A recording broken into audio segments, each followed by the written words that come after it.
ओम नमः शिवाय। आज 22 जुलाई 2024 को पहला श्रावण माह का व्रत है। तो जो भी श्रद्धालु पूरे सावन के महीने व्रत रखते हैं या फिर वो सिर्फ कथा सुनते हैं, तो ये जो कथा है आज से पहले दिन से, सावन के पहले दिन से मैं शुरू करने जा रही हूँ। तो मिल के बोले ओम नमः शिवाय। पहला अध्याय है सूत जी का कथन। एक बार सूत जी शौनक तथा अन्य ऋषिगणों की सभा में पधारे। सूत जी ने उन्हें आदरपूर्वक प्रणाम किया और बैठने के लिए आसन दिया। उनके बैठने के बाद मुनि श्रेष्ठ शौनक जी ने सूत जी से पूछा, हे प्रभु, हम सब मुनियों की इच्छा हो रही है कि आप हमें कोई ऐसी कथा सुनाइए जिसे सुनकर हम सब तृप्त हो जाएं।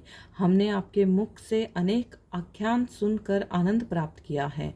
आपके मुख से हमने तुला राशि का सूर्य होने पर कार्तिक मास का महात्म्य, मकर राशि का सूर्य होने पर माघ मास का महात्म्य तथा मेष राशि का सूर्य होने पर वैशाख मास का महात्म्य सुना है। अब इन मासों से भी उत्तम कोई मास हो तो हम उसका महात्म्य सुनना चाहते हैं। शौनक जी का आग्रह सुनकर सूत जी बड़े प्रेम पूर्वक शब्दों में बोले कि श्रोताओं में निम्नलिखित 12 गुण होने चाहिए। दम्भ रहित आस्तिक बुद्धि, शठता रहित, परमात्मा में भक्ति, भगवत चर्चा सुनने की तीव्र इच्छा, नम्रता, ब्राह्मण भक्त, सुशील स्वभाव, धैर्यवान, पवित्र, तपस्वी तथा दोषारोपण रहित। ये सब गुण आप सज्जनों में विद्यमान हैं। इसलिए मैं प्रसन्नता पूर्वक आपको तत्व की बात सुनाता हूँ। एक बार ब्रह्मपुत्र संत कुमार ने भगवान शिव से पूछा, हे महादेव, हमारे हृदय में ऐसे मास के महात्म्य को सुनने की इच्छा हो रही है जो सब मासों में श्रेष्ठ हो। उस मास में कर्मों के करने से अनंत फल की प्राप्ति हो। संसार के कल्याण के लिए ऐसे मास के सभी धर्मों का वर्णन विस्तार पूर्वक बताने की कृपा करें। भगवान शिव ने संत कुमारों की इच्छा जानकर कहा, वर्ष के 12 महीनों में श्रावण मास मुझे सबसे अधिक प्रिय है।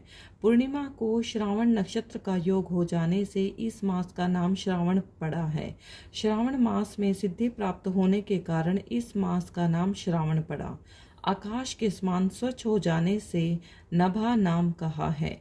श्रावण मास के फलों को कहने के लिए ब्रह्मा जी हुए।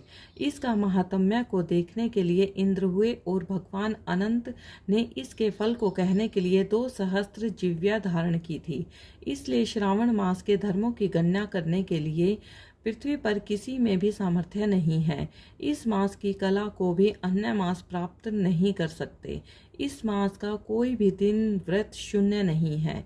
इस मास की सब तिथियां व्रत वाली हैं। सनत कुमार बोले, हे महादेव, आपने अभी बताया कि इस मास की प्रत्येक तिथि व्रत वाली है, अतः आप मुझे बताइए कि कौन सी तिथि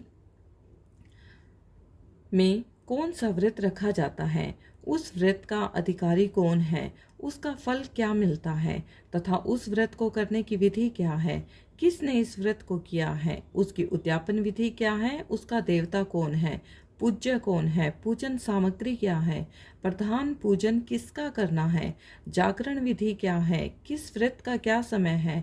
हे प्रभु, आप मुझे ये सब बातें बताकर कृपा कर विस्तार पूर्वक बताने की कृपा करें।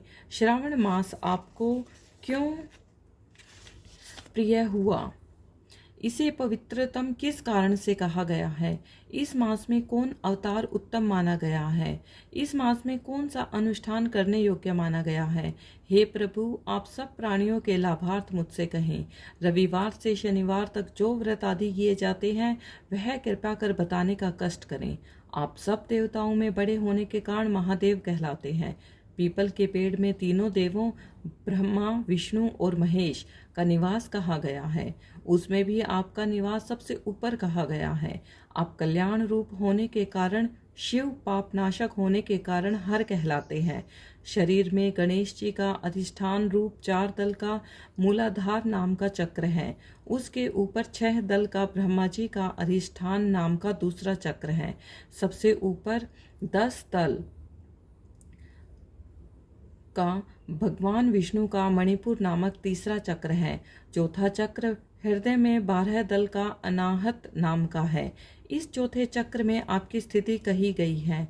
आपका निवास सबसे ऊपर होने के कारण आपको मुख्यतः कहा गया है। इसलिए आपका पूजन करने से पंचायतन का पूजन हो जाता है। अन्न को ब्रह्ममय कहा गया है। भगवान विष्णु जल रूप कहे गए हैं। जब आप उस अन्न और जल को ग्रहण करते हैं तो आपकी प्रवीणता में किसी को लेश मात्र भी संदेह नहीं रह जाता। आपका शमशान और पर्वत पर निवास सब प्राणियों को विरक्ति का संदेश देता है। आपके यश का वर्णन करना वाणी से परे की बात है। ओम नमः शिवाय।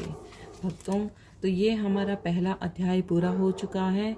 इसका दूसरा अध्याय हम श्रावण मास के दूसरे दिन शुरू करेंगे। ओम नमः शिवाय।